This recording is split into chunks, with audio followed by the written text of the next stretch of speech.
Hello everyone and welcome to Better Minds. आज की इस वीडियो में हम कवर करेंगे क्लास 10 सीबीएसई साइंस का चैप्टर लाइट। देखिए, लाइट हमारे पास जो चैप्टर है ये दो पार्ट्स में डिवाइडेड है। एक जगह हम पढ़ते हैं रिफ्लेक्शन ऑफ लाइट को और एक पार्ट में हमें पढ़ना है रिफ्रैक्शन ऑफ लाइट को। हम इस चैप्टर का एक वन शॉट वीडियो ऑलरेडी अपने चैनल पे बना चुके हैं, तो जिन बच्चों ने नहीं देखा है वो जाकर के उस वीडियो को देख सकते हैं। और आज की इस वीडियो में हम डिस्कस करेंगे उसी चैप्टर के कुछ प्रीवियस ईयर क्वेश्चंस और कुछ ऐसे इंपॉर्टेंट क्वेश्चंस जो कि हमारे पास एक्सपेक्टेड रहते हैं बोर्ड पैटर्न के अकॉर्डिंग, जो कि आपको अपने एग्जामिनेशन में भी देखने को मिल सकते हैं। तो चलिए आज के इस वीडियो को शुरू कर लेते हैं। और इस लेक्चर के जो भी हमारे पास नोट्स हैं वो आपको नीचे डिस्क्रिप्शन में मिल जाएंगे। मैं डिस्क्रिप्शन में इसका लिंक डाल दूंगा, आप जाकर के वहां से लेक्चर नोट्स को एक्सेस कर सकते हैं।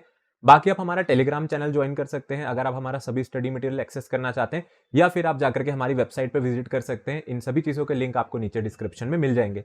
तो चलिए स्टार्ट कर लेते हैं आज की इस वीडियो को। तो आज का सबसे पहला क्वेश्चन हम लोग स्टार्ट करते हैं। देखिए, सबसे पहले स्टार्ट कर रहे हैं हम लोग मल्टीपल चॉइस क्वेश्चन से। आपके पास जो भी बोर्ड पेपर आएगा वहां पर आपके पास मल्टीपल चॉइस क्वेश्चंस भी होंगे, हमारे पास वहां पर सब्जेक्टिव क्वेश्चंस भी होंगे और उसमें वहां पर आपके पास असर्शन रीजनिंग भी रहती है। हम अपने चैनल पर एक स्पेशल सीरीज बनाएंगे जिसमें हम सभी केस बेस्ड क्वेश्चंस को कवर करेंगे। जितने भी आपके पास चैप्टर्स हैं उनसे आने वाली केस स्टडी या फिर केस बेस्ड क्वेश्चन। तो चलिए पहले एमसीक्यूज की बात कर लेते हैं। सबसे पहले एमसीक्यू आ रहा है हमारे पास, जो क्वेश्चन नंबर 1 है। ये सीबीएसई दिल्ली 2020 का क्वेश्चन है। अच्छा, एक चीज मैं आपको पहले इस वीडियो में क्लियर कर देता हूँ। अब हो सकता है कि आप यहाँ पर ऑल इंडिया सीबीएसई के एग्जाम में बैठे हैं, आप सीबीएसई दिल्ली रीजन के स्टूडेंट ना हो। तो देखिए, इससे कोई फर्क नहीं पड़ता है अभी कि हमारे पास जो ये क्वेश्चन है ये तो दिल्ली बोर्ड में आया है, तो हमारे पास ऑल इंडिया सीबीएसई में नहीं आएगा। देखिए, क्वेश्चन के हमें सिर्फ पैटर्न को समझना है। ऐसा कोई गारंटी नहीं होती है कि जो क्वेश्चन हम यहाँ पर करके जाएंगे वही क्वेश्चन एज इट इज आपको एग्जाम में दिखे। लेकिन आपको क्वेश्चन के पैटर्न को समझना है और आपको समझना है कि किन टॉपिक से ज्यादातर जो क्वेश्चन है वो एग्जाम्स में पूछे जाते हैं। तो कॉन्सेप्ट समझेंगे और क्वेश्चन के पीछे जो यहाँ पर टॉपिक्स इन्वॉल्व है उन पे आपको ध्यान रखना है। तो पहला क्वेश्चन देखते हैं। पहला क्वेश्चन है the laws of reflection hold true for. तो आपसे पूछा जा रहा है कि जो लॉ ऑफ रिफ्लेक्शन है ये किन किन चीजों के लिए हमारे पास ट्रू है। प्लेन मिरर्स के लिए, कॉन्केव मिरर्स के लिए, कॉन्वेक्स मिरर्स के लिए, या फिर ऑल रिफ्लेक्टिंग सर्फेसेस।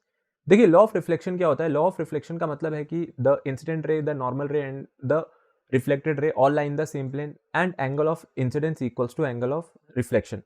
तो प्लेन मिरर में तो ये चीज हमने देखी थी कि प्लेन मिरर में ये होता है। ये आपके पास कॉन्केव मिरर में भी होगा, ये आपके पास कॉन्वेक्स मिरर में भी होगा।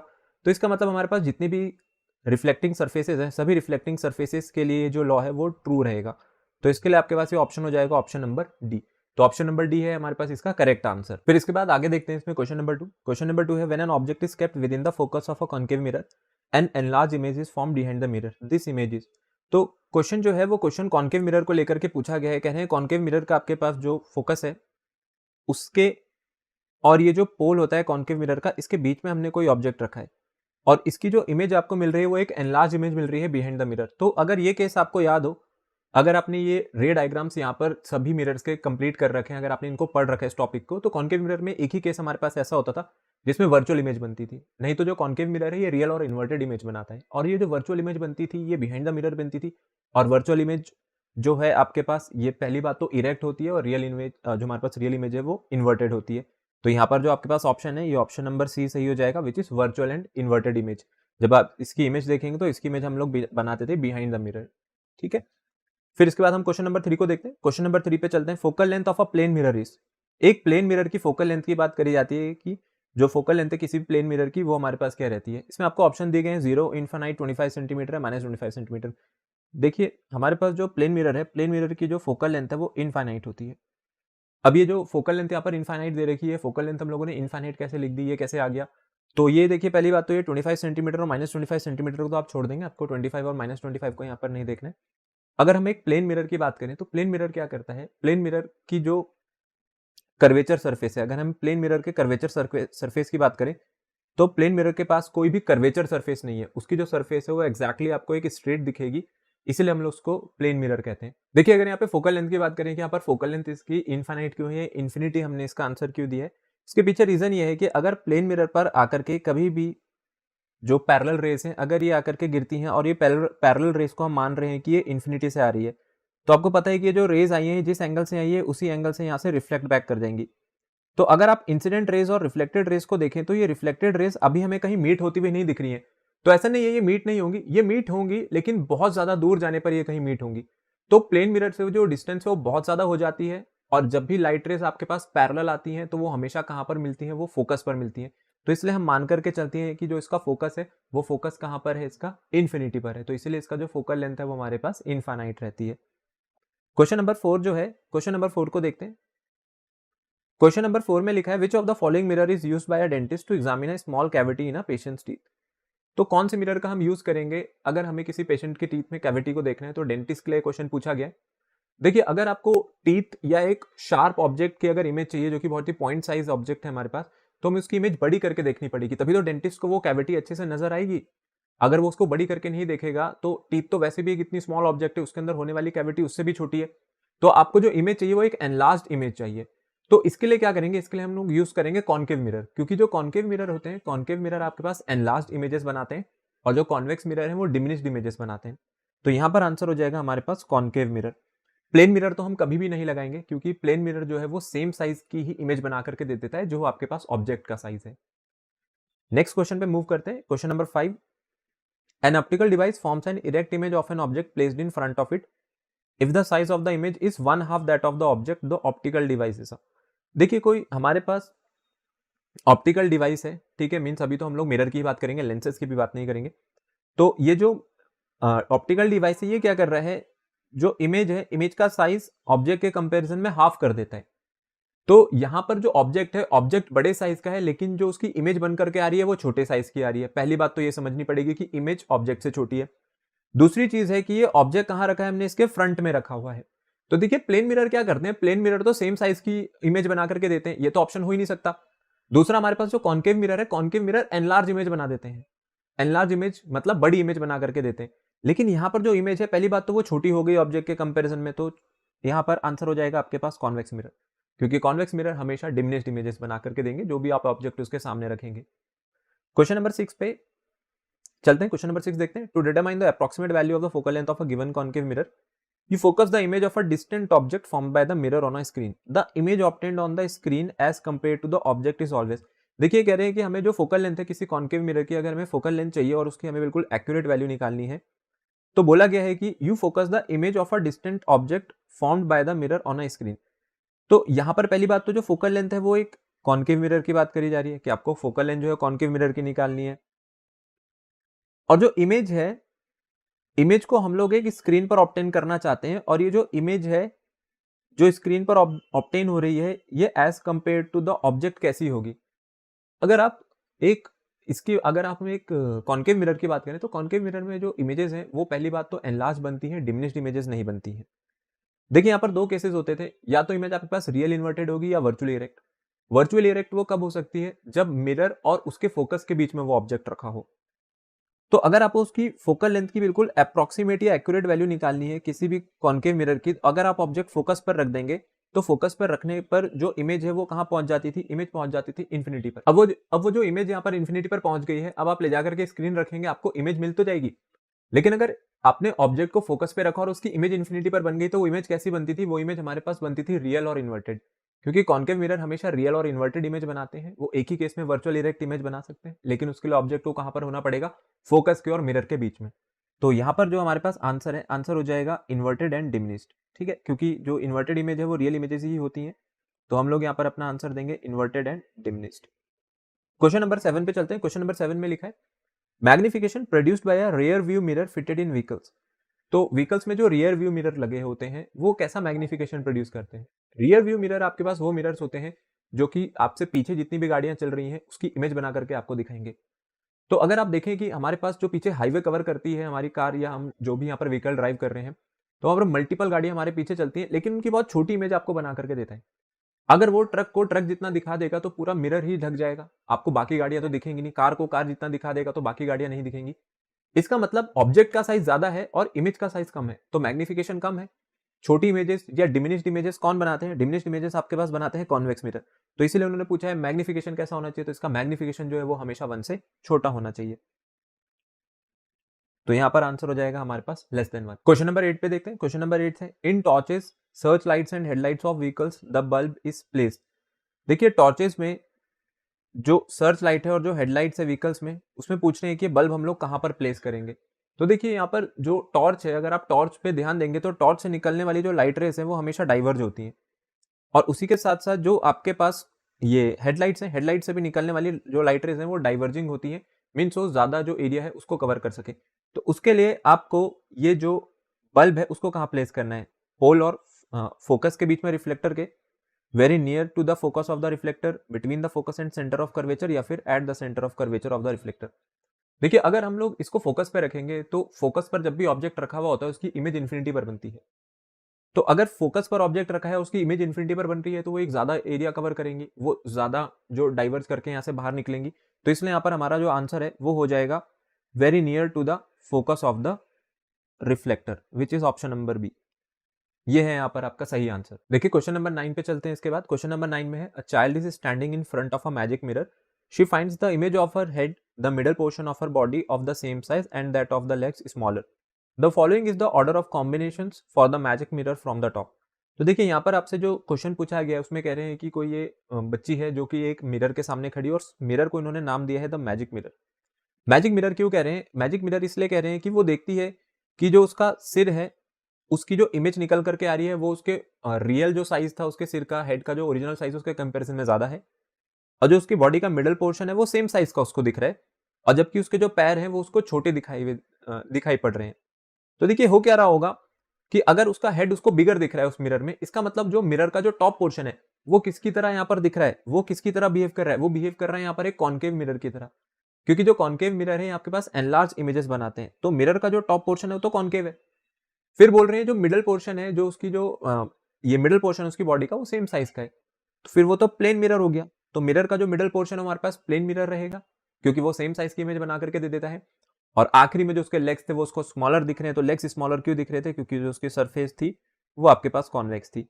तो कुछ ऐसा रहेगा हमारे पास वो जो मिरर है। तो आपको यहाँ पर ऑप्शन दिए गए हैं। सबसे पहले जो ऑप्शन है सही वो है आपके पास option number C, which is concave, plane and convex. सबसे ऊपर की जो सरफेस थी वो कॉन्केव थी, बीच वाली सरफेस प्लेन है और सबसे नीचे वाली यहाँ पर कॉन्वेक्स हो जाएगी। क्वेश्चन नंबर 10 देख लेते हैं। क्वेश्चन नंबर 10 में है rays from sun converge at a point 15 centimetre in front of a concave mirror, where should be an object be place so that the size of its image is equal to the size of the object. देखिए जो raise हैं जो कि सन से चल के आ रही हैं वो कहां पर कन्वर्ज हो रही हैं? 15 सेंटीमीटर पे। तो जो सनरेज है, सनरेज अगर सनरेज को हम लोग कन्वर्ज करा रहे हैं तो सनरेज को हम कैसा सोर्स लेकर के चलेंगे? एक ऐसा सोर्स जो कि इन्फिनिटी पर बैठा हुआ है, सन से आने वाली रेज। तो ये 15 सेंटीमीटर पे कन्वर्ज हो गई। जब भी लाइट रेज इन्फिनिटी से आती हैं तो वो आकर के फोकस पे मीट करती हैं। तो इसका मतलब ये जो 15 सेंटीमीटर है ये क्या है? इस मिरर का फोकस है। और जो आपको इमेज का साइज चाहिए वो ऑब्जेक्ट के हमेशा इक्वल होना चाहिए। तो ऐसा कब हो सकता था? ऐसा तब हो सकता है कॉन्केव मिरर में। पहली बात तो ये मिरर कॉन्केव है क्योंकि ये कन्वर्ज करा रहा है लाइट रेज को, और कॉन्केव मिरर में एक ही केस ऐसा होता था हमारे पास जहां पर इमेज का साइज ऑब्जेक्ट के इक्वल होता था, और वो है जब आप ऑब्जेक्ट यहाँ पर रख देंगे सेंटर ऑफ कर्वेचर पे। तो सेंटर ऑफ कर्वेचर जो है, सेंटर ऑफ कर्वेचर फोकस के एक उतने ही डिस्टेंस पर पड़ता है, मतलब डबल कर देंगे हम लोग। तो अगर इसका फोकस जो है आपके पास 15 सेंटीमीटर पे है तो इसका सेंटर ऑफ कर्वेचर हो जाएगा 30 सेंटीमीटर। तो इसका सही आंसर है 30 centimetre in front of the mirror. जब हम लोग ऑब्जेक्ट को सेंटर ऑफ कर्वेचर पे रखते थे तो उसकी इमेज भी सेंटर ऑफ कर्वेचर पे ही बन जाती थी, लेकिन हाँ जो इमेज है वो रियल और इन्वर्टेड बनती थी।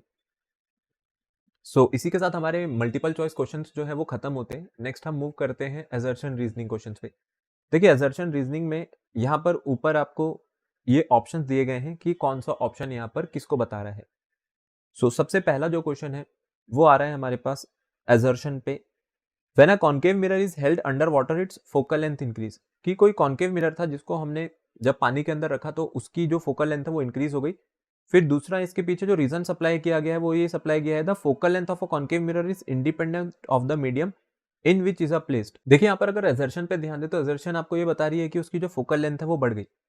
अब देखिए असर्शन एक वो स्टेटमेंट है जो कि यहाँ पर आपको इसके ऊपर अब क्या करना है, इसके ऊपर डिस्कशन करना है कि जो असर्शन दिया गया है क्या ये सही है। अगर किसी ने यह बात बोली है तो पहली बात तो ये बात गलत है, असर्शन यहाँ पर गलत हो जाएगी। गलत क्यों हो जाएगी? क्योंकि कॉन्केव मिरर की जो फोकल लेंथ है वो बढ़ती हुई नजर आ रही है। देखिए कॉन्केव मिरर की जो फोकल लेंथ है वो बढ़ेगी नहीं, वो उतनी ही रहेगी जितनी पहले थी, क्योंकि अभी भी लॉज ऑफ रिफ्लेक्शन उसी तरीके से काम करेंगे जैसे कि वो एयर में काम कर रहे थे। और उसके बाद रीजन दिया गया है इसके पीछे, the focal length of a concave mirror is independent of the medium in which it is placed. तो रीजन बिल्कुल सही है। अगर हम रीजन की बात करें तो यहाँ पर रीजन बिल्कुल सही है, लेकिन असर्शन यहाँ पर गलत हो गई। तो यहां पर हमारे पास कौन सा ऑप्शन सही हो जाएगा? यहां पर जो इसके लिए ऑप्शन है वो हम लोग देंगे कि reason is true but the assertion is false. इसका आंसर हो गया आपके पास ऑप्शन नंबर डी। तो यहाँ पर रीजन बिल्कुल सही दिया गया है असर्शन के पीछे, लेकिन वो जो असर्शन ली गई थी वही आपके पास गलत थी। चलो इसके बाद नेक्स्ट क्वेश्चन पे देखते हैं। N object is placed at a distance of f from a convex mirror of focal length F, its image will form at infinity. तो कोई ऑब्जेक्ट है जो कि किसी कॉन्वेक्स मिरर की फोकल लेंथ पे ही रखा हुआ है। उन्होंने बोला ना कि जो डिस्टेंस वो एफ के बराबर है, और एफ यहाँ पर फोकल लेंथ को बोला गया है कॉन्वेक्स मिरर के। उसके बाद बोला है कि जो इसकी इमेज है वो इन्फिनिटी पर बन रही है। तो देखिए बात बिल्कुल सही है, अगर ऑब्जेक्ट फोकस पर रखा होगा तो इमेज इन्फिनिटी पर ही बनती है। तो पहली चीज ये समझ आती है कि असर्शन तो अभी सही है। इसके पीछे जो रीजन सप्लाई कर रहे हैं, रीजन ये है the distance of image in convex mirror can never be infinity, कि जो इमेज का डिस्टेंस है किसी कॉन्वेक्स मिरर के लिए वो इन्फिनिटी पर नहीं हो सकता है। तो देखिए ये बात गलत है, यहाँ पर असर्शन सही है लेकिन रीजन गलत दिया गया है इसके पीछे, कि जो इमेज की डिस्टेंस है, इमेज की डिस्टेंस किसी कॉन्केव मिरर में इसको लिखा है कैन नेवर बी इन्फिनिटी, की इन्फिनिटी पर नहीं जा सकती है। तो ऐसी बात बिल्कुल गलत है। जब भी ऑब्जेक्ट फोकस पर होगा उसकी इमेज इन्फिनिटी पर ही जाएगी, चाहे आप कॉन्केव के लिए बोले या कॉन्वेक्स। तो यहाँ पर असर्शन सही है बट रीजन फॉल्स है, तो ऑप्शन नंबर सी हमारे पास सही हो जाएगा। नेक्स्ट क्वेश्चन है the focal length of the convex mirror, the focal length of the convex mirror will increase if the mirror is placed in water. तो देखिए पहली बात, अभी हमने थोड़ी देर पहले इसे एक एमसीक्यू में डिस्कस किया था, मिरर की फोकल लेंथ पे कोई चेंज नहीं आएगा, तो असर्शन तो यहाँ पर गलत हो गई। उसके बाद लिखा है the focal length of a convex mirror of radius R is equal to F equals to R by two. तो क्या फोकल लेंथ हमारे पास रेडियस ऑफ कर्वेचर का हाफ होती है? तो ये बात तो बिल्कुल सही है, फोकल लेंथ और रेडियस ऑफ कर्वेचर में यही रिलेशन है, focal length is half of radius of curvature. तो यहाँ असर्शन फॉल्स है बट रीजन ट्रू है, तो ऑप्शन नंबर डी हमारे पास सही हो जाएगा। फिर इसके बाद हम देखते हैं हमारा last assertion reasoning, plane mirror में फॉर्म अ रियल इमेज। लिखा है कि जो प्लेन मिरर है आपके पास वो एक रियल इमेज बना सकते हैं। तो देखिए यहाँ पर लिखा है कि जो प्लेन मिरर है क्या आपके पास वो रियल इमेज बना सकता है? तो बिल्कुल बना सकता है। कैसे बना सकता है? अगर हम ऑब्जेक्ट को यहाँ पर वर्चुअल कंसिडर कर दें। देखिए ऑब्जेक्ट को वर्चुअल कैसे कंसिडर किया जाएगा, एक सिनेरियो लेकर के चलते हैं कि मेरे पास जो ऑब्जेक्ट है वो कहीं यहाँ पर रखा हुआ है, तो इस पर जो लाइट रेस पड़ेंगी वो बिहाइंड द मिरर जाना चाह रही होंगी। अगर हम ऑब्जेक्ट को देखें तो ऑब्जेक्ट को हमें बिहाइंड द मिरर रखना पड़ेगा। वर्चुअल जो इमेजेस हैं आपके पास जितनी भी बनती हैं बिहाइंड द मिरर बनती हैं। तो अगर हम बिहाइंड द मिरर जाएं तो यहाँ पर बिहाइंड द मिरर जाने पर हम लोगों को पता चलेगा कि ये जो लाइट रेस थी अगर ये यहाँ से कन्वर्ज ना होकर के डाइवर्ज होकर के निकलने की कोशिश कर रही है, आपको ऐसा लगना चाहिए कि लाइट रेस यहाँ से डाइवर्ज हो रही है। देखिए मैं पहली लाइट रे लेकर के आया जो कि इस पर इंसिडेंट है और ये यहाँ से बाहर चली गई। फिर उसके बाद एक और आपके पास लाइट रे आई, ये हमारे पास इंसिडेंट रे हो गई और ये इंसिडेंट रे भी यहां से टकरा के वापस चली गई। तो अगर आप इसको देखेंगे ये जो लाइट रेस है जो यहां से टकरा के वापस जा रही हैं, तो ऐसा लगेगा कि जो इंसिडेंट थी यहाँ पर ये एरोज जो है हमारे पास, ये एरोज गलत बन गई। हमारे पास पहली इंसिडेंट रे है, इसके पास दूसरी इंसिडेंट रे है, फिर ये हो गई हमारे पास रिफ्लेक्टेड रेस। तो अगर मैं इंसिडेंट रेस को मीट करना चाहूं बिहाइंड द मिरर तो ये कहीं बिहाइंड द मिरर मीट होंगी। तो इसका मतलब ये बिहाइंड द मिरर जहां पर मीट हो रही है ये तो आपके पास ऑब्जेक्ट की पोजीशन हो गई। तो इस केस में अगर लाइट रेस हमारे पास कन्वर्जिंग होगी तो कन्वर्जिंग लाइट रेस यहाँ पर कैसी इमेज बना करके देंगे आपको? Real image. और ये एक सिचुएशन थी आपके सामने जो कि मैंने आपको यहाँ पर बना करके समझाई है। ऑब्जेक्ट को हम लोगों ने बिहाइंड द मिरर कंसिडर किया और ये जो दो लाइट रेस यहाँ पर बनाई है कन्वर्जिंग नेचर की लाइट रेस हो गई। तो जी हाँ, यहाँ पर एजर्शन तो बिल्कुल सही है, एजर्शन सही बात बोली गई है कि प्लेन मिरर में फॉर्म अ रियल इमेज। उसके बाद लिखा है plane mirror forms virtual image if object is real. तो ये तो बिल्कुल सही बात है कि अगर हम रियल ऑब्जेक्ट की बात करें जो कि रियल ऑब्जेक्ट इस मिरर के सामने रखा गया होगा, क्या उसकी इमेज हमें वर्चुअल मिलेगी? तो जी हाँ, बिल्कुल सही बात है, यहाँ पर जो इमेज है वो वर्चुअल ही देखने को मिलेगी। तो इस क्वेश्चन में हमारे पास इसका एजर्शन भी सही है और यहाँ पर रीजन भी सही है, बट यहाँ पर जो रीजन दिया गया है, रीजन यहाँ पर एजर्शन का एक करेक्ट एक्सप्लेनेशन नहीं है। ये एजर्शन को यहाँ पर करेक्टली एक्सप्लेन नहीं करा, उसके पीछे कुछ और कॉन्सेप्ट है। तो yes, assertion and reason both are true but reason is not the correct explanation of the assertion। तो मींस ऑप्शन नंबर बी जो है हमारे पास ये हो जाएगा इसका करेक्ट आंसर। तो इसी के साथ हमारे जो 1 मार्क्स के क्वेश्चन है ये खत्म होते हैं, assertion रीजनिंग एंड जो आपके पास मल्टीपल चॉइस क्वेश्चन है। इसके बाद हम आगे चलते हैं सब्जेक्टिव टाइप क्वेश्चन में, जिसमें आपके पास आ रहे हैं शॉर्ट आंसर टाइप क्वेश्चन। देखिए ये एक ऐसा क्वेश्चन है जो कि सीबीएसई 2020 में पूछा गया था और क्वेश्चन है draw ray diagram in each of the following cases to show what happens after reflection to the incident ray when it is parallel to the principal axis and falling on a convex mirror. तो पहली बात, जो mirror है, mirror आपके पास एक convex है और इस कॉन्वेक्स मिरर के जो रेज आ रही हैं ये प्रिंसिपल एक्सिस के पैरेलल आ गई। तो अगर रेज प्रिंसिपल एक्सिस के पैरेलल आती हैं तो ये कहाँ मीट करती हैं? ये फोकस पे मीट करती हैं। तो पहली बात तो जो कॉन्वेक्स मिरर है इसका फोकस हमारे पास वर्चुअल होता है, तो ये जो लाइट रे थी ये अगर इस पे इंसिडेंट हुई है तो ये डाइवर्ज हो जाएंगे because convex mirror is a diverging mirror. तो यहाँ से हम लोग लाइट रेस का डाइवर्जेंस दिखा देते हैं, ये लाइट रेस डाइवर्ज होकर के चली गई। तो अब ये मीट कहाँ होंगी? ये मीट होंगी यहाँ पर बिहाइंड द मिरर, तो इसे हमें फर्दर प्रोड्यूस करना पड़ेगा बिहाइंड द मिरर। तो ये मीट हो गई यहाँ पर फोकस पे। कॉन्वेक्स मिरर की बात कर लेते हैं। कॉन्वेक्स मिरर का जैसे यहाँ पर जो फोकस हम लोगों ने बनाया है, इसका फोकस रियल नहीं होता है, इसका फोकस वर्चुअल होता है। बिकॉज ये एग्जिस्ट तो इसके फ्रंट में ही करेगा ना, अगर हम इसके फोकस की बात करें तो फोकस तो यही होना चाहिए, बट ये हमने एज्यूम करा है कि इसका जो फोकस है बैक साइड है, बिकॉज जो डाइवर्जिंग लाइट रेज है वो वहां पर मीट होती हुई दिखेंगी। तो कॉन्वेक्स मिरर का जो फोकस है वो एक वर्चुअल फोकस होता है, और जो कि रियल फोकस है वो आपके पास कॉन्केव मिरर में रहते हैं। देखिए यहाँ पर जो पार्ट बी है, पार्ट बी में बोला गया है कि जो कॉन्केव मिरर है, कॉन्केव मिरर के प्रिंसिपल फोकस से लाइट रेज आ रही है, तो अगर लाइट रे प्रिंसिपल फोकस पर आकर के इंसिडेंट होगी तो उसको प्रिंसिपल एक्सिस के पैरेलल चले जाना चाहिए, यही रूल हुआ करता था हमारे पास।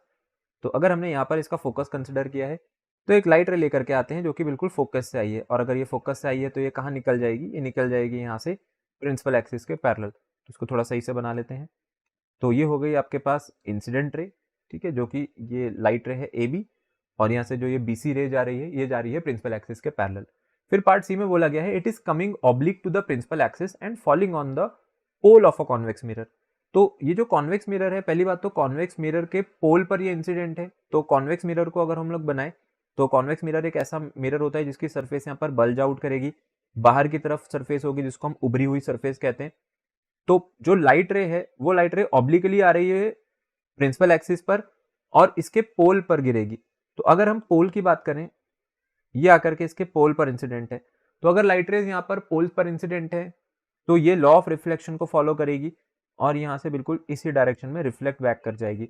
तो ये हो जाएगा फॉर कॉन्वेक्स मिरर अगर ये आकर के पोल पर इंसिडेंट होती तो। चलिए इसके बाद क्वेश्चन नंबर 17 पे चलते हैं। क्वेश्चन नंबर 17 है child is standing in front of a magic mirror, she finds the image of her head bigger, the middle portion of her body of the same size and that of legs smaller.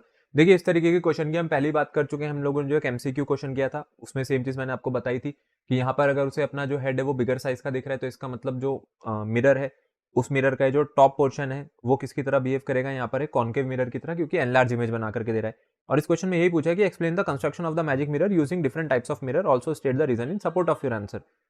तो अगर उसको अपना सिर बड़ा दिख रहा है तो सिर हमारी बॉडी का सबसे अपर पार्ट होता है, तो मिरर का भी जो अपर पार्ट है वो कॉन्केव मिरर बन जाएगा, तभी उसने बड़ी इमेज बना करके दे दी। तो एक कॉन्केव सरफेस की हम बात करें तो ये हो गई हमारे पास कॉन्केव सरफेस उस मिरर की।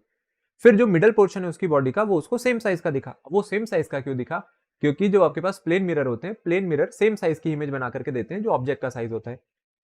तो ये बना देते हैं हम लोग यहाँ पर प्लेन मिरर, ठीक है। फिर उसके बाद क्या हो रहा है, उसके बाद जो उसको उसके पैर हैं वो छोटे दिखाई दे रहे हैं। पैर छोटे क्यों दिखाई दे रहे हैं? क्योंकि जो सरफेस है वो कॉन्वेक्स रही होगी। कॉन्वेक्स मिरर इमेज जो बनाते हैं वो डिमिनिश्ड इमेजेस बनाते हैं। तो ये हो गया हमारे पास ये मैजिक मिरर का एक कंस्ट्रक्शन कि वो मैजिक मिरर कैसा रहेगा। बस अभी इसमें एक चीज कमी है, वो ये है कि यहाँ पर अभी हमने इसे पीछे से पॉलिश नहीं किया है, तो मिरर आपकी जो सरफेस है, रिफ्लेक्टिंग सरफेस के जो पीछे वाली सरफेस, उसको हमेशा हमें पॉलिश दिखाना होता है। फिर क्वेश्चन नंबर जो 18 है, क्वेश्चन नंबर 18 में पूछा गया था magnification produced by spherical mirror is -3, list 4 information that you obtain from this statement about the mirror और इमेज।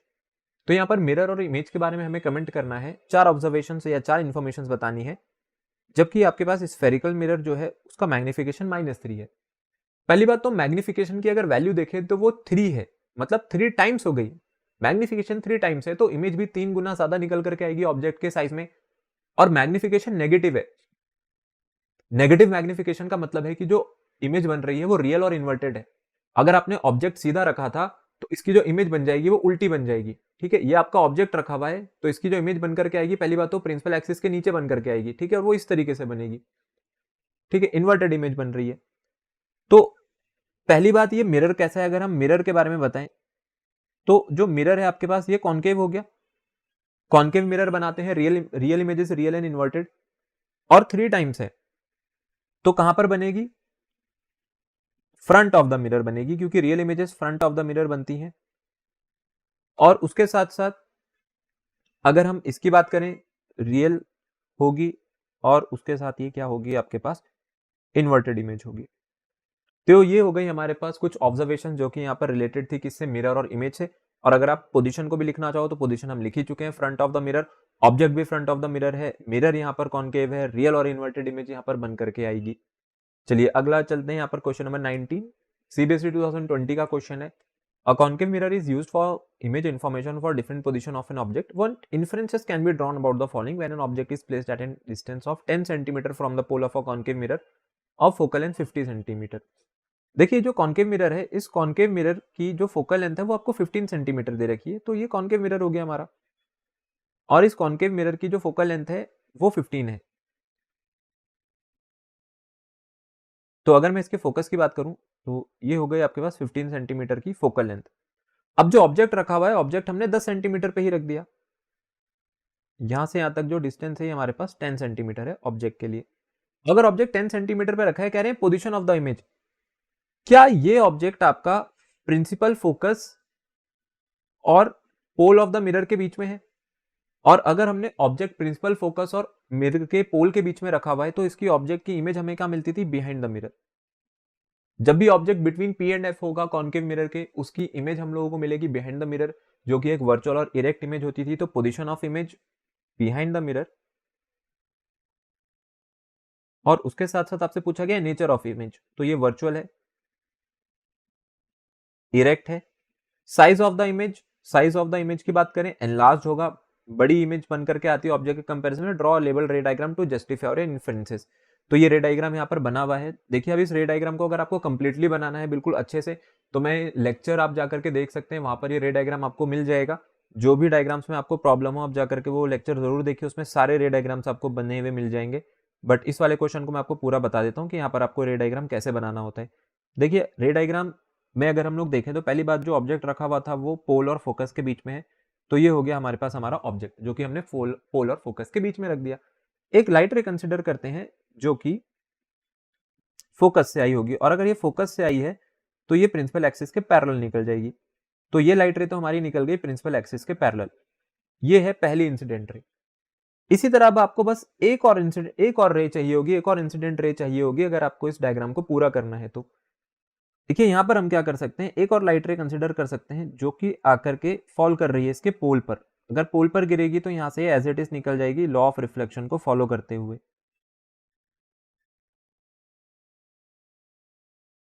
जब हम इन रिफ्लेक्टेड रेस को behind the mirror further produce करते थे तो हमें इमेज मिलती थी। तो ये हो गई हमारे पास इमेज की पोजीशन। एक लाइट रे हम लेकर के आए प्रिंसिपल एक्सिस के पैरेलल जो कि फोकस से पास कर गई, और एक लाइट रे यहाँ पर इंसिडेंट थी मिरर के पोल पे।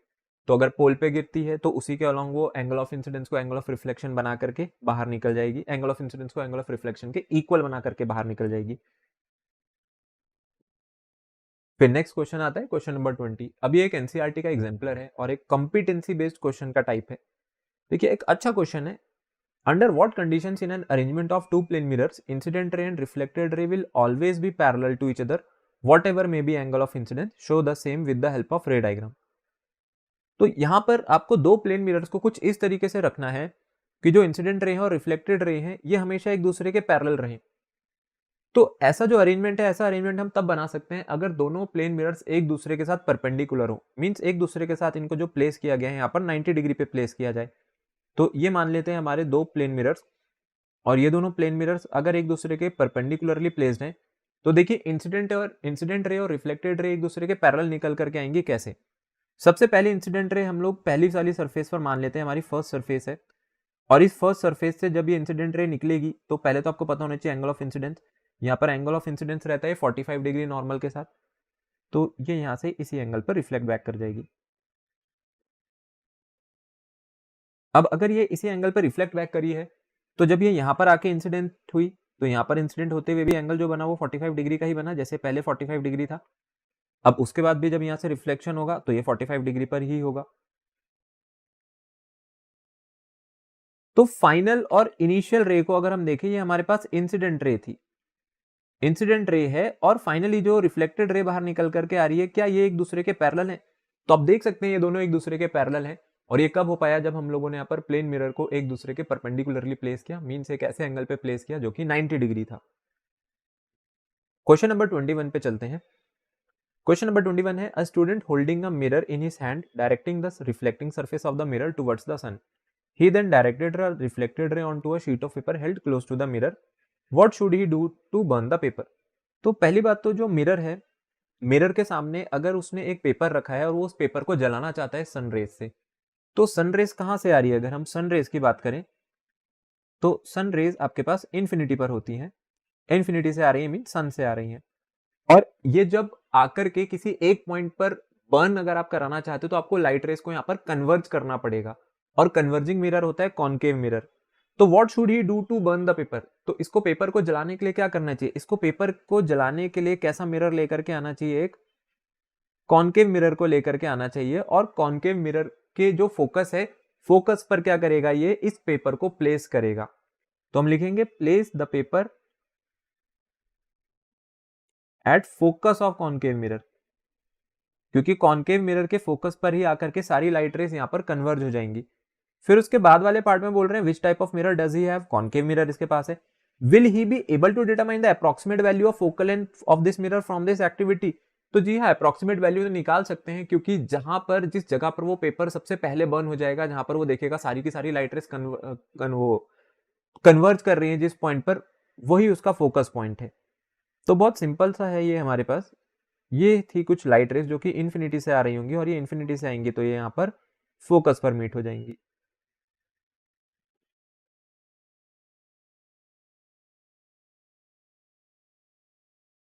तो ये है फोकस, और ये लाइट रेस यहाँ से चल के आ रही है फ्रॉम इन्फिनिटी। तो ये डिस्टेंस हम लोग यहाँ पर खुद से निकाल सकते हैं, तो एक अप्रोक्सीमेट जो वैल्यू है वो यहाँ पर डिस्टेंस की डिटरमाइन करी जा सकती है, which will be the focal length of the concave mirror. Question number 22 पे मूव करते हैं। Name the type of mirror used in the design of solar furnaces, explain how temperature is achieved by this device. तो solar furnace में हम लोग कैसा mirror लगाते हैं, यहाँ पर हम जो मिरर यूज करते हैं वो कॉनकेव होता है, क्योंकि सनरेज चल करके आ रही है, जब वो एक ही पॉइंट पर जाकर के कन्वर्ज करेंगी तभी तो आपका जो वो खाना उसके अंदर रखा है वो यहाँ पर क्या हो पाएगा, जल्दी कुक हो पाएगा। तो यहाँ पर जितनी भी सनरेज आती हैं ये आफ्टर रिफ्लेक्शन क्या करती हैं, आफ्टर रिफ्लेक्शन जा करके एक ही पॉइंट पर कन्वर्ज करती हैं, जिसको हम लोग कहते हैं इसका फोकस। तो इन्फिनिटी से लाइट रेज आ रही है, इसका मैं आपको एक रफ डायग्राम बना रहा हूँ। ये रिफ्लेक्टर पर पड़ रही है, और रिफ्लेक्टर से जाकर के कहाँ पर टकरा रही है, रिफ्लेक्टर से जाकर के ये फूड पर टकरा रही होंगी।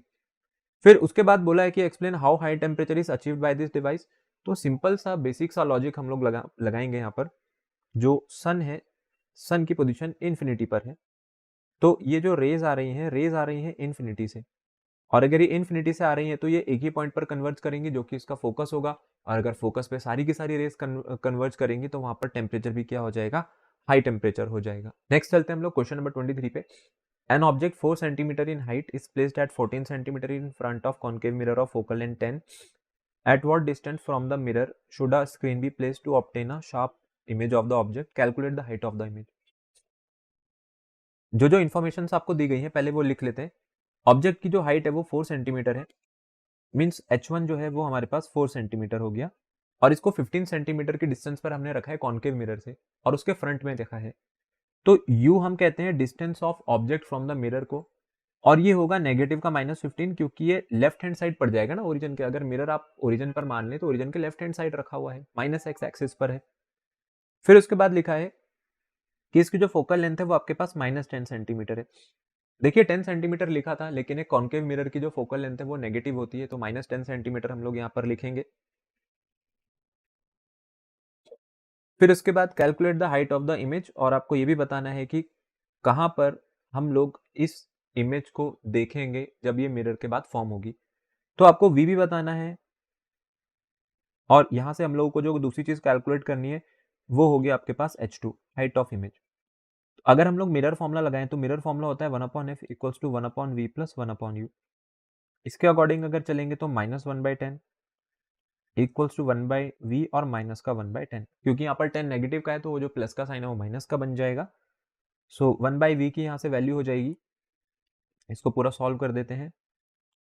ये जो u है हमारे पास ये गलत पुट हो गया है, जो u की वैल्यू है आपके पास वो u की वैल्यू रहेगी 15। चलिए अब 1/v की अगर हम लोग कैलकुलेशन करें, 1/v इक्वल्स टू 1/v के लिए जो वैल्यू निकल करके आएगी हो गई आपके पास 1/15 -1/10। 1/15 को लेफ्ट हैंड साइड पे ले जा लेंगे, सो एलसीएम लेते हैं। 15 और 10 का एलसीएम हमारे पास 30 हो जाएगा, 2 - 3, सो 1/v इक्वल्स टू -1/30। तो v की वैल्यू आ गई यहाँ से -30 सेंटीमीटर। तो ये जो ऑब्जेक्ट है, इस ऑब्जेक्ट की जो इमेज हमें देखने को मिलेगी वो मिलेगी एक 30 सेंटीमीटर के डिस्टेंस पर मिरर से, जो कि फ्रंट ऑफ द मिरर रहेगी। उसके बाद बोला है calculate the height of the image, तो इसके लिए हम लोग मैग्निफिकेशन का रिलेशन लगा देते हैं। मैग्निफिकेशन जो है आपके पास ये होता है -v/u which is equals to H2/H1। तो माइनस वी बाई यू को हम लोग इक्वल कर देंगे H2/H1 के। So minus of -30 divide by you which is -15। H2 हमें बताना है और ये रहेगा आपके पास 4। तो H2 की जो वैल्यू है यहाँ से वो आ जाएगी -8 सेंटीमीटर। तो इमेज की हाइट जो है वो है 8 सेंटीमीटर की, और माइनस आपको क्या बता रहा है, ये माइनस आपको बता रहा है कि जो इमेज बनेगी वो रियल और इन्वर्टेड होगी, क्योंकि रियल और इन्वर्टेड इमेज जो होती है हमारे पास वो हमेशा फ्रंट ऑफ द मिरर बनती है, इसलिए वी भी नेगेटिव आया था, H2 भी जो नेगेटिव आया है, इसका मतलब आपने बिल्कुल सही किया है, क्वेश्चन सही आंसर निकाला है, और वो जो इमेज है वो इन्वर्टेड मीन्स उल्टी बन करके आएगी, जो भी आपने इसके सामने सीधा ऑब्जेक्ट रखा होगा। आगे मूव करते हैं क्वेश्चन नंबर 24 पे। The image of a candle flame placed at a distance of 30 centimetre from a mirror is formed on a screen placed in front of the mirror at a distance of 60 centimetre from its pole. तो देखिए candle की जो distance है वो यहाँ पर 30 centimetre है, means -30 लेंगे इसको। तो अगर आपको ये न्यूमेरिकल समझ आ रहा हो तो आप एक बार वीडियो को पॉज करके और खुद से इसका आंसर निकाल करके देखिए, और इसका सही आंसर निकाल के देखिए कि वो आपके सोल्यूशन से मैच कर रहा है या नहीं। तो चलिए इसका मैं बाकी सोल्यूशन बता देता हूँ। और हम लोगों ने जो इसके लिए स्क्रीन प्लेस करी है जिस पर इसकी इमेज को हम लोग ऑब्टेन करेंगे वो 60 सेंटीमीटर पे है। तो v की वैल्यू है -60 सेंटीमीटर, और लिखा हुआ है ना कि front of the mirror he place किया गया है स्क्रीन को, तो इसलिए हम लोगों ने v भी नेगेटिव लिया है। लिखा है what is the nature of the mirror, find its focal length. तो फोकल लेंथ हमें बतानी है और मिरर का नेचर भी बताना है। देखिए अगर मिरर के नेचर की बात करें तो जो मिरर का नेचर है वो कॉनकेव रहेगा। वो कॉनकेव क्यों रहेगा, क्योंकि कॉनकेव मिरर ही आपके पास वो मिरर है जो कि front of the mirror images आपको बना करके देते हैं। कॉन्वेक्स मिरर में जितनी भी इमेजेस बनती हैं वो हमेशा बिहाइंड द मिरर बनती है, लेकिन इसमें स्क्रीन अगर आपने फ्रंट में रखी है तो इमेज भी फ्रंट में ही मिल रही होगी। तो चलिए 1/f equals to 1/v plus 1/u लगा देते हैं, जिसको हम लेंस मिरर फॉर्मूला कहते हैं। तो ये हो जाएगा -1/60 और ये बन गया माइनस का 1/30। एलसीएम आ जाएगा इसका 60 -1 -2, so 1/f equals to -3/60। Focal length की वैल्यू आ गई है -20 सेंटीमीटर। तो इसकी जो फोकल लेंथ है वो 20 सेंटीमीटर होगी मिरर की। पूछा है find the height of its image if the height of the flame is 2.4 centimetre. देखिए फ्लेम की जो हाइट है मतलब वो ऑब्जेक्ट की हाइट हो गई, तो आपको h1 की वैल्यू यहाँ पर गिवन है। सो अगर h1 की वैल्यू गिवन है तो क्या हम h2 निकाल सकते हैं, बिल्कुल निकाल सकते हैं। h1 को मान लेते हैं 2.4 सेंटीमीटर और h2 हमें बताना है। फिर से जो रिलेशन यूज करेंगे वो हो गया आपके पास मैग्निफिकेशन का, -v/u equals to h2/h1। So -v/u equals to h2/h1 use कर रहे हैं। माइनस ऑफ -60, u की जगह हम लोग लिखेंगे -30। h2 की जो वैल्यू है वो हमें बतानी थी और h1 था आपके पास 2.4। h2 यहाँ से आ जाएगा 2 इंटू 2.4 विच इज 4.8, और ये आएगा माइनस का, क्योंकि जो इमेज बन करके आएगी वो रियल और इन्वर्टेड होगी, तो इसलिए इसकी जो हाइट है वो नेगेटिव आ रही है, क्योंकि वो नेगेटिव वाई एक्सिस पर हम लोगों को कैलकुलेट करनी पड़ेगी। सारे ही साइन कन्वेंशन में ऑलरेडी अपनी पिछली वीडियो में समझा चुका हूँ, आप जाकर के वो लेक्चर वीडियो एक बार देख सकते हैं, जो कि हमारा एक 1 शॉर्ट वीडियो था। क्वेश्चन नंबर 25 पे मूव करते हैं। The image found by a spherical mirror is real inverted and its magnification is -2 if the image is at a distance of 30 centimetre from the mirror where is the object placed. देखिए जो magnification है, magnification -2 है, और जो image की distance है mirror से वो 30 सेंटीमीटर है। तो v की वैल्यू यहाँ पर 30 सेंटीमीटर है, लेकिन इस v को पॉजिटिव ले या नेगेटिव ले ये कैसे पता चलेगा? ये आपको इस तरीके से पता चलेगा कि एक स्फेरिकल मिरर है जो कि रियल और इन्वर्टेड इमेज बना रहा है। तो रियल और इन्वर्टेड इमेज कॉनकेव मिरर बनाते हैं, और रियल और इन्वर्टेड इमेज हमेशा कॉनकेव मिरर के फ्रंट में बनती है। तो इसीलिए v की वैल्यू हो जाएगी -30 नेगेटिव एक्स एक्सिस पर। Find the focal length of the mirror and list two characteristics of the image formed if the object is moved 10 cm towards the mirror। तो चलिए ये तो बाद की बात है, पहले देखते हैं कि यहाँ से इसकी फोकल लेंथ कैसे बताएंगे। फोकल लेंथ बताने के लिए आपको u की जरूरत पड़ेगी, और u निकालने के लिए हम लोग लगाएंगे मैग्निफिकेशन। मैग्निफिकेशन का फॉर्मूला है -v/u, so -2 equals to -v which is minus of -30/u। तो यहाँ से u की वैल्यू आ गई आपके पास -15 सेंटीमीटर। तो ऑब्जेक्ट को हम लोगों को 15 सेंटीमीटर की डिस्टेंस पर रखना पड़ेगा। उसके बाद बोला गया है कि अगर हम ऑब्जेक्ट को 10 सेंटीमीटर की तरफ शिफ्ट कर देंगे तो क्या होगा। देखिए उससे पहले हमें फोकल लेंथ निकालनी पड़ेगी, तब हम इस पार्ट का आंसर कर पाएंगे।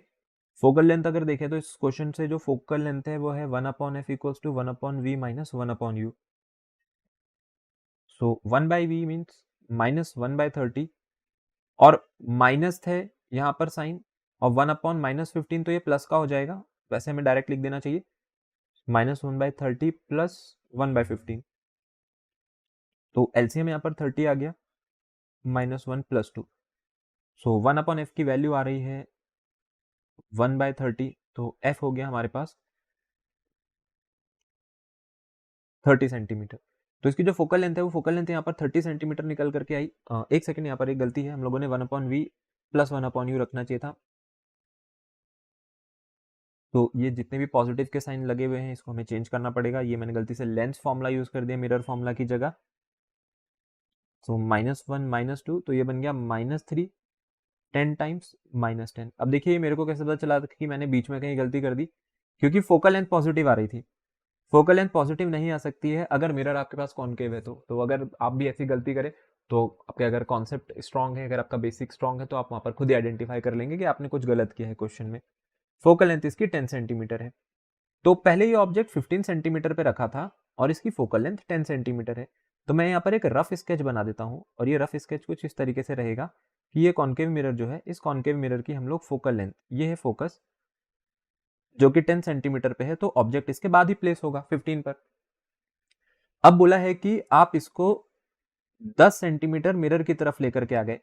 अगर हम इसे 10 सेंटीमीटर मिरर की तरफ लेकर के आते हैं तो उससे क्या होगा, जो ऑब्जेक्ट है, ऑब्जेक्ट फोकस को पार करके अब कहीं यहां पर आ जाएगा।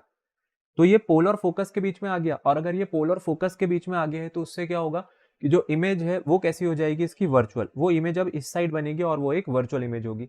तो अगर हम इसे शिफ्ट कर देते हैं 10 सेंटीमीटर टुवर्ड्स द मिरर, तो list to characteristics of the image form. पहली चीज इमेज वर्चुअल है, और दूसरा जो आंसर है यहाँ पर वो एनलार्ज्ड है। वर्चुअल एंड इरेक्ट इमेज, और जो साइज रहेगा वो एनलार्ज्ड रहेगा। सो यहाँ पर हमारे पास जो शॉर्ट आंसर टाइप क्वेश्चन है वो खत्म होते हैं। अब हम चलते हैं लास्ट सेक्शन पे, जहां पर हम देखेंगे कुछ लॉन्ग आंसर टाइप क्वेश्चंस को। सो मेक श्योर अगर आपको ये न्यूमेरिकल समझ आ रहे हो तो हम आगे जो भी न्यूमेरिकल यहाँ पर करने वाले हैं वो आप वीडियो पॉज करके एक बार खुद से ट्राई करें और बाद में अपने आंसर जरूर मैच करें। तभी आप मानिए कि आपको ये जो वीडियो है, जितना भी आप देख रहे हैं, आपके कॉन्सेप्ट स्ट्रांग हो रहे हैं। जिन बच्चों को नहीं समझ आ रहा है या कहीं पे कुछ प्रॉब्लम है, वो एक प्रीवियस वीडियो जरूर विजिट करें हमारा, जहाँ पर ये चैप्टर का आपका वन शॉट वीडियो मिल जाएगा। आपके कॉन्सेप्ट भी स्ट्रांग हो जाएंगे। अब क्वेश्चन पे मूव करते हैं। तो क्वेश्चन लिखा है, security mirror is used in a big showroom, has radius of curvature 5 metre. If a customer is standing at a distance of 20 metre from the cash counter, find position, nature and size of the image formed in the security mirror. पहली बात तो जो security mirror है, इस security mirror का radius of curvature 5 metre का है। तो अगर इसका रेडियस ऑफ कर्वेचर 5 मीटर है, इसकी फोकल लेंथ कितनी हो जाएगी? Focal length radius of curvature का हाफ होती है, तो 5/2 मीन्स 2.5 मीटर। उसके बाद लिखा है जो कस्टमर है वो 20 मीटर के डिस्टेंस पर खड़ा था। तो यहाँ पर जो u है इसकी वैल्यू हो गई -20 मीटर। ये कस्टमर यहाँ पर एक्ट करेगा एक ऑब्जेक्ट की तरह। तो आपको पोजीशन, नेचर एंड साइज सब कुछ बताना है इस इमेज का। तो पहले तो हमें v निकालना पड़ेगा। ठीक है, पहले जब हम लोग यहाँ पर ये बता देंगे कि कितनी डिस्टेंस पर है, तो बाकी चीजें भी आ जाएंगी। So 1/f equals to 1/v plus 1/u। ये बन गया 1/2.5। अच्छा, अब एक जरूरी चीज की, यहाँ पर मैंने जो फोकल लेंथ है वो नेगेटिव क्यों नहीं ली और फोकल लेंथ पॉजिटिव ही क्यों रखी है? क्योंकि जो सिक्योरिटी मिरर है, सिक्योरिटी मिरर आपके पास कॉन्वेक्स मिरर्स होते हैं, ये कॉन्केव मिरर्स नहीं होते हैं। तो ये आपको पता होना चाहिए कि हम लोग सिक्योरिटी पर्पस के लिए जो मिरर्स यूज करते हैं वो कॉन्वेक्स मिरर है, जो कि हमारे पास शॉपिंग मॉल्स में या शॉप्स में लगे होते हैं। फिर इसके बाद इसीलिए हम लोग इसकी फोकल लेंथ नेगेटिव ना लेकर के पॉजिटिव ले रहे हैं। सो 1/2.5 इक्वल्स टू 1/v, और यहाँ पर हो जाएगा माइनस का 1/20।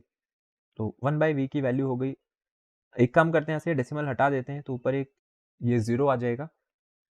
इससे क्वेश्चन सॉल्व करने में इजी है। तो 1/v की वैल्यू हो गई 2/5 प्लस 1/20। अब राइट हैंड साइड पर अगर एलसीएम लिया जाए तो राइट हैंड साइड पे एलसीएम आएगा 20, तो ये बन जाएगा 4 + 1। तो 1/v इक्वल्स टू 5/20। तो यहाँ से जो आंसर है वो आ रहा है आपके पास 4। तो अगर यहाँ से ये जो पर्सन था जो कि 20 मीटर के डिस्टेंस पर खड़ा था, उसकी जो इमेज बन करके आएगी वो 4 मीटर के डिस्टेंस पर आएगी। उसके बाद ये पूछा गया है कि इसका नेचर कैसा है। कॉन्वेक्स मिरर हमेशा बनाने वाली जो इमेजेस हैं वो वर्चुअल एंड इरेक्ट रहती हैं, सीधी इमेजेस बना करके देंगे।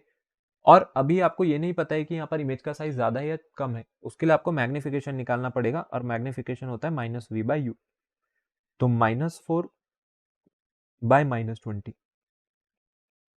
तो मैग्निफिकेशन की जो वैल्यू आ रही है वो 1/5 आ रही है। मीन्स जो इमेज बन करके आएगी वो 1/5 ऑफ द साइज होगी as compare to the size of the object. तो ये हमारी ऑब्जर्वेशन है, यहाँ पर जो मैग्निफिकेशन 1/5 आया है ये 1 से छोटा है, तो इमेज का जो साइज है वो ऑब्जेक्ट के साइज के कंपेरिजन में कम है। कितना कम है? 5 टाइम्स कम है। अगला इसी का सेकंड पार्ट है, Neha visited a dentist in his clinic. She observe that the dentist was holding an instrument fitted with the mirror. State the nature of this mirror and reason for its use in the instrument used by dentist.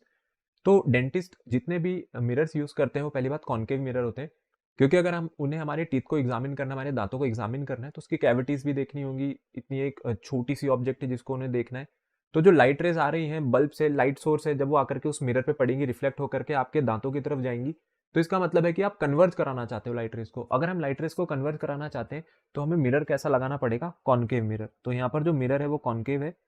और इसके पीछे क्या reason देंगे कि क्यों ये mirror use किया है? तो क्योंकि यहाँ पर जो पर्पस है इसका वो ये है कि आप एक छोटे ऑब्जेक्ट को, we are using a concave mirror because we want to examine a patient teeth which will act as a point size object or a object which is very small as compared to the size of the mirror। तो इसलिए यहाँ पर हम एक जो mirror use करेंगे वो reflecting type है और वो रिफ्लेक्टिंग में भी वो एक कॉन्केव मिरर रहेगा। फिर हम लोग आ जाते हैं क्वेश्चन नंबर 27 पे, लॉन्ग आंसर टाइप में। अब यहाँ पे लिखा है suppose you have 3 concave mirrors A B and C of focal length 10, 15 and 20 centimetre. For each concave mirror you perform the experiment of image formation for 3 values of object, distance of 10, 20 and 30 by giving reason, answer the following. देखिए जो तीनों concave mirror हैं, जो focal length है यहाँ पर तीनों की मैं लिख देता हूँ। पहले वाले की फोकल लेंथ 10 सेंटीमीटर है, दूसरे मिरर की फोकल लेंथ 15 है और तीसरे वाले मिरर की जो फोकल लेंथ है वो यहाँ पर 20 सेंटीमीटर है। और इसके लिए जो ऑब्जेक्ट है, ऑब्जेक्ट के 3 डिस्टेंस यहाँ पर दिए गए हैं। आप 3 अलग अलग डिस्टेंस पर ऑब्जेक्ट्स को रखेंगे। तो पहला डिस्टेंस 10 सेंटीमीटर का है, दूसरा डिस्टेंस 20 सेंटीमीटर का है और तीसरा डिस्टेंस जो है वो 30 सेंटीमीटर का है।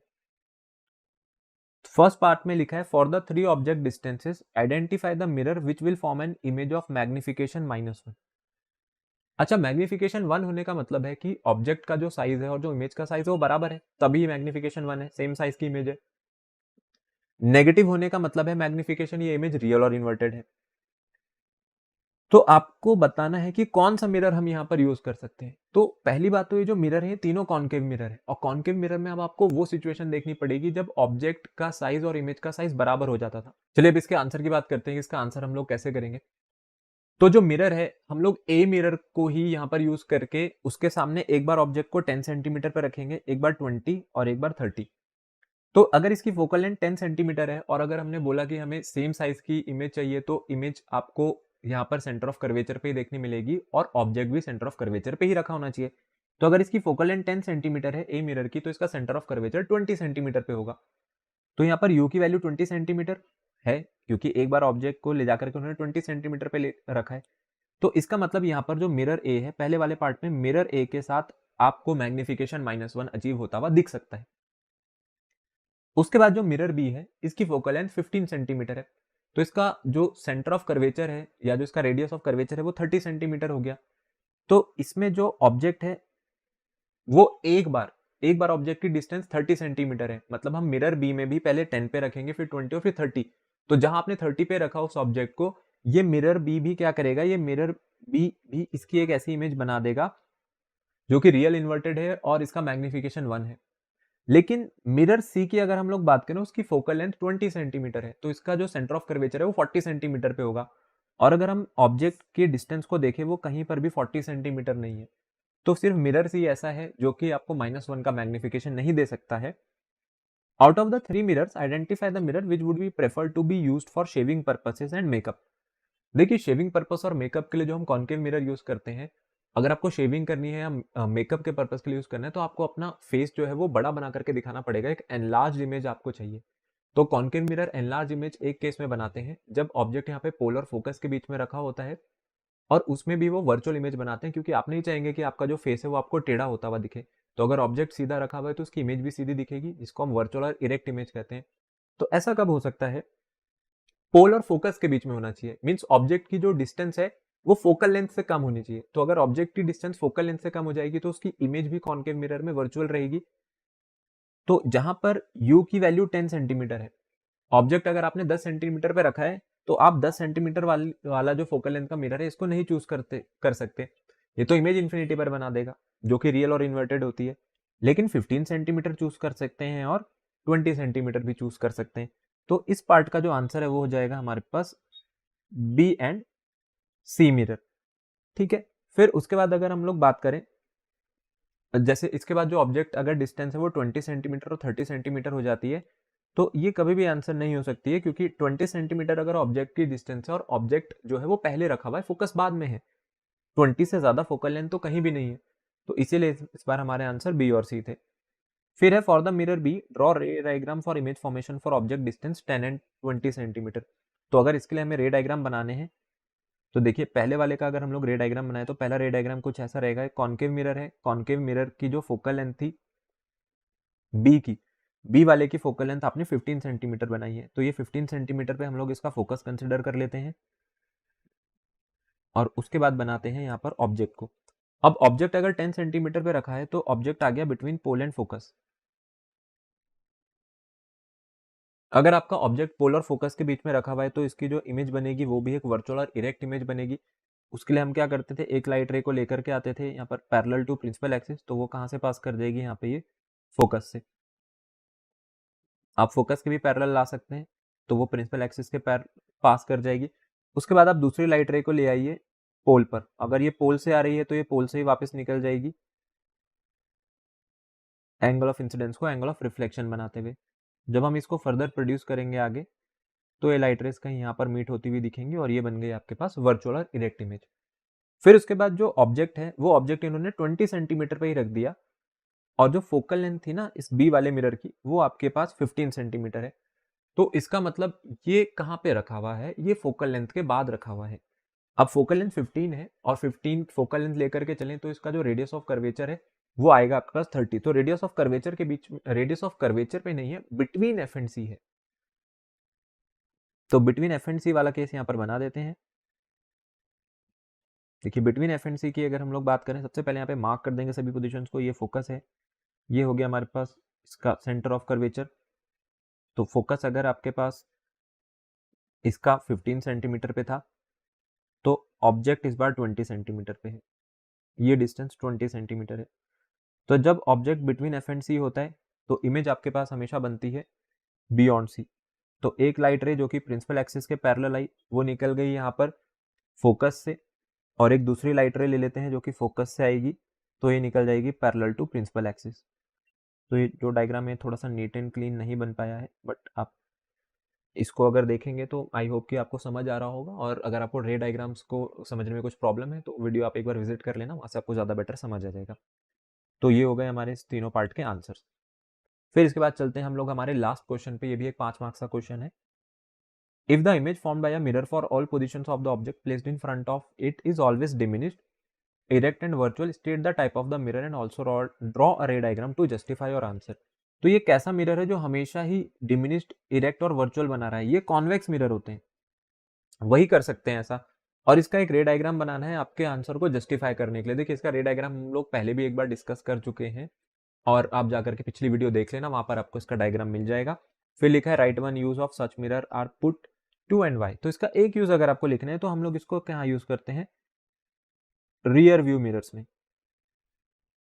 ठीक है, जितने भी हमारे पास गाड़ियां हैं, गाड़ियों के जो रियर व्यू मिरर है वो कॉन्वेक्स मिरर के बनाए जाते हैं। क्यों बनाए जाते हैं? क्योंकि ये एक वाइड एंगल ऑफ व्यू देते हैं, वाइड फील्ड ऑफ व्यू देते हैं। एक ज्यादा बड़ा एरिया कवर करेंगे और उसकी एक छोटी इमेज आपको बना करके देंगे। अगर हमारे पीछे 10 गाड़ियां चल रही हैं तो वो 10 गाड़ियों का जो साइज है वो बहुत ज्यादा है, तो वो आपके मिरर को पूरा जो कवर कर लेगा। इसलिए कॉन्वेक्स मिरर क्या करता है, उन बड़े बड़े साइजेस को छोटा साइज करके दिखाता है ताकि आपका जो पूरा हाईवे है वो आपको क्लियरली विजिबल हो, उस पर पीछे जो गाड़ियां दिख रही हैं वो प्रॉपरली यहाँ पर ड्राइवर आइडेंटिफाई कर पाए। फिर इसके बाद लिखा है define the radius of curvature of spherical mirrors. Spherical mirrors का जो रेडियस ऑफ कर्वेचर है वो क्या होता है? रेडियस ऑफ कर्वेचर किसी भी स्फेरिकल मिरर का वो पार्ट है, ये वो डिस्टेंस है जहां से उस स्फेरिकल मिरर को हम लोगों ने डिराइव किया होगा। अगर इसको एक सेंटर मान लें, देखिए इसको समझते हैं कैसे। अगर मैं इसको एक सेंटर मान लूं और आप मानो कि यहाँ से मैं एक छोटा सा हिस्सा काट करके ले जा लूं, तो ये जो मिरर है ये मेरे पास मिरर है, लेकिन ये मिरर इस स्फेयर का पार्ट था ना। ये मिरर अगर इस स्फेयर का पार्ट था तो ये इसका सेंटर है, और वही अब क्या बन जाएगा, इस मिरर का सेंटर ऑफ कर्वेचर बन जाएगा। तो सेंटर ऑफ कर्वेचर हमारे पास वो पॉइंट होता है जो कि एक स्फेयर का सेंटर था, जहां से इस मिरर को काट करके हम लोग निकाल करके लाए हैं, या जहां से ये मिरर को डिराइव किया गया है। इसकी सारी डेफिनेशन हमारी प्रीवियस वीडियो में दे रखी है, आप वहां पे एक बार देख लेना, आपको इसकी डेफिनेशन भी मिल जाएंगे और उसके नोट्स भी आपको वीडियो में मिल जाएंगे, आप नीचे जाकर के डाउनलोड कर सकते हैं। Find the nature and focal length of a spherical mirror whose radius of curvature is 24। अगर इसका रेडियस ऑफ कर्वेचर 24 है तो इसकी फोकल लेंथ हाफ हो जाएगी, इसकी फोकल लेंथ हो गई 12 सेंटीमीटर। और कह रहे हैं इसका नेचर कैसा है, मीन्स ये स्फेरिकल मिरर है कैसा। फोकल लेंथ पहली बात पॉजिटिव है, तो ये जो मिरर है ये कॉन्वेक्स मिरर है, कॉन्वेक्स मिरर की ही फोकल लेंथ आपके पास पॉजिटिव हुआ करती है। तो ये था आज की हमारी वीडियो का लास्ट क्वेश्चन। इसी के साथ आज की हमारी वीडियो खत्म होती है। आई होप आपको ये वीडियो पसंद आया होगा। जितने भी बच्चे क्लास 10 बोर्ड एग्जामिनेशन की प्रिपरेशन कर रहे हैं उनको काफ़ी ज़्यादा हेल्प मिलेगी ये क्वेश्चंस करके जाने में। और अगर आपको अपने कॉन्सेप्ट स्ट्रॉन्ग करने, अपनी फाउंडेशन स्ट्रॉन्ग करनी है तो हमारी पूरी सीरीज देखिए, हमारी प्लेलिस्ट जा करके एक बार एक्सप्लोर कीजिए।